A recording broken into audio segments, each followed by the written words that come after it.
Zombie Apocalypse. Chapter 9. Green Sequence 2 Delta. At Bunker Charlie. Episode 2, 25 May 2021.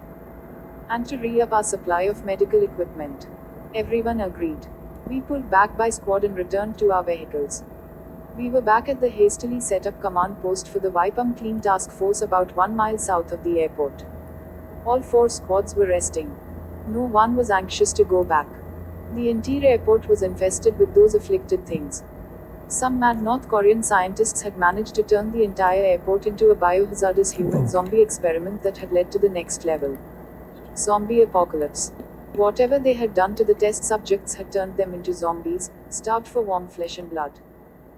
But whoever they were and whatever they had done create those afflicted things, we all realized that it would be harder than we thought to ensure the survival of humankind. Several days later, we and the same 3 squads went back to pick up where we had left off. The first squad was 1 trooper shot. But we had to clear out the afflicted things at all costs. The first squad moved into the entrance after tossing in several flashbangs. The troopers were wearing visors that enabled them to see through the thick smoke. All 3 squads disappeared in the chaos. HK Guy led us with his shotgun at the ready. The 6 medics followed, and I covered the rear. HK Guy continued on course, which meant that all 3 squads had moved farther into the hallway. LT was noiseless for the first 15 minutes, then a barrage of gunshots erupted, along with yelling and shouting. A trooper screamed, "Steady and fire." A few seconds later, another trooper yelled, "Suppress fire and pull back by squad." A female soldier yelled, "Medics." The leader of the 3rd squad yelled, "We need medics." The lead medic replied, "On our way." HK Guy led, followed by the 6 medics with me bringing up the rear. We arrived at the scene less than a minute later to find that there were a number of afflicted things stacked up to ceiling, vital parts of their bodies ripped off. The 3 squads had annihilated these afflicted things, but now the supply of ammunition for their main weapons had dried up. They were using their sidearms. Sidearm had the capacity for 27 round stops, and the troopers were using up that ammunition fast. Other soldiers were dragging their injured comrades over to us. All 6 medics went to work with HK Guy's oversight. The vast majority of the wounds were burns from the AC blood. If there were no bite marks, then it was possible to treat the wounded. All 3 leaders agreed to pull back to regroup and resupply the squads with ammo. Some of the troopers were limping, and others with more severe injuries were being carried by their comrade. Once the last injured trooper had been loaded into the medic's Hummer, once the troopers were their Hummers, we all rode out, arriving at the makeshift compound in less than 5 minutes. A few hours later, HK Guy and Andy were at the screened-off area in the medic tent. The lead medic and other medics were busy treating the wounded troopers. Almost all the injuries were burns from the afflicted thing's acid blood. The soldiers' clothes had been burned through. Many of them severe burns on their skin burns. The afflicted thing's acid blood had also burned some of the soldiers' weapons, the blood being able to burn or liquefy anything. Several days went by, and the task force Big hadn't released us or the 3 other combat squads to return to the task of clearing the hospital of afflicted things. Thus far, we hadn't made anywhere close to the atrium.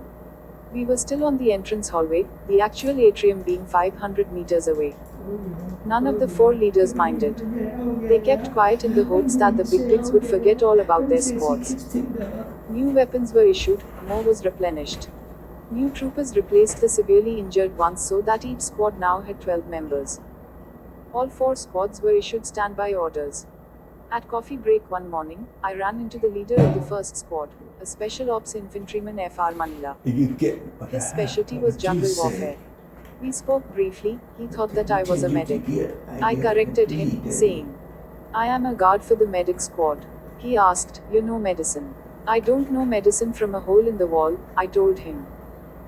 Then I asked, "What didn't we see at the airport?" He gulped down a mouthful, then said, "We're in trouble. Those afflicted things see us humans a source of food. And they are starving. There are a great many of them in there." I requested shoulder-mounted missile launchers, but my request was denied. We were issued several extra hand grenades. "They're too generous," I said. "How did you feel about shooting one of your own soldiers?" He exhaled a breath of despair. After thinking for a moment, he finally said, "If I am bitten by or of those afflicted things, do not hesitate to shoot my head off. It's the most humane thing to do and also the right thing to do. Not to mention that it is the most compassionate thing to do." Had the fallen soldier not been reanimated, would your refusal to let her be shot have stood? I asked. "Absolutely," he said immediately. "What happened to the compassionate thing and the right thing to do?" I asked. I'd heard of these things happening, but I'd never witnessed it myself until one of my fallen soldiers reanimated. "I'm not going to shoot your head off, but HK guy would have no problem doing so. That is one big bastard." We both laughed. At midnight, the mission came down. The other squads had taken heavy casualties and requested backup. The moment we arrived, we were greeted by panic-stricken medics and soldiers. Our 6 medics provided them what they needed. A dozen or so troopers with severe burn wounds were groaning. We called 6 DNT stay there too long since the 3 squads we were attached to had gone inside.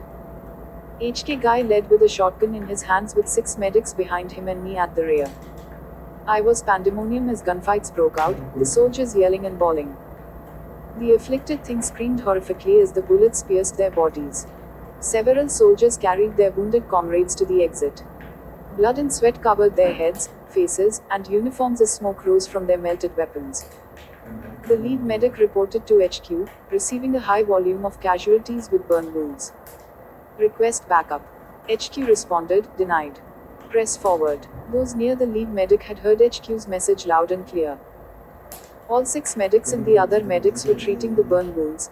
Those who could still walk were making their way onto the waiting Hummers. Our 3 squads joined the other squads and continued with the fierce firefight. 5 minutes later, most of our soldiers had run out of ammo and started to use the sidearms. There were more soldiers who had received multiple burn wounds. The troopers screamed horrifically as the acid blood melted through their uniforms and penetrated their skin. The fierce gunfight continued. 4 of our 6 medics were carrying those with severe burn wound to the medic's Hummer outside. One soldier was dragging over a comrade who'd been bitten on the left side of his face. He was covered in acid blood. The lead medic and some of the other medics examined him. He was already dead, on the verge of reanimating. The lead medic signaled for HK guy to proceed, using the protocol for such an event. Those near the fallen soldier moved out of the way and hid around the corner with me. HK guy loaded his 12-gauge shotgun and fired one shell at the deceased's head. Miniature pieces of skull and brain matter splattered everywhere. All the squad leaders ordered everyone to pull back. One of the leaders yelled, "Too many of them." Once last of the soldiers was loaded into the Hummer, the vehicles roared out of there. Major General Mosk, commanding general of the task force, from Estonia, was a tall, slim woman with short blonde hair. She was sitting at her desk with her support staff swirling around her. Her office was one among the mazes of other offices hastily erected and set apart by boxes and oath objects to mark out the cubicles. She spoke with a minor accent. Major General Mosk asked, "Tell me what happened to the Marine Lance Corporal from Japan, Suzu." She focused her attention on the lead medic. "Sergeant Meads." Sergeant Meads responded, "Ma'am, the subject was already dead upon our arrival from loss of blood." I asked one of our guards, Lam Chi-chung, to follow prescribed protocol for when such event occurred. Major General Mosk turned her attention to HK Guy. "Soldier, tell me what you did." HK Guy said with enthusiasm.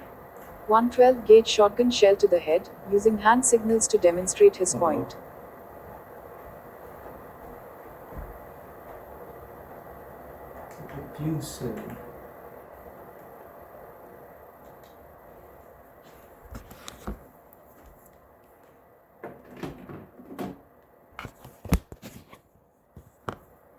Yeah, breezy.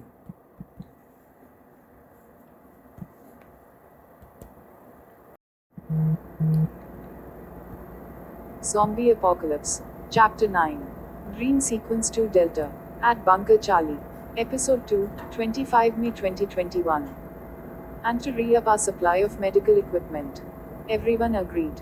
We pulled back by squad and returned to our vehicles. We were back at the hastily set up command post for the Wipe Clean task force about 1 mile south of the airport. All 4 squads were resting.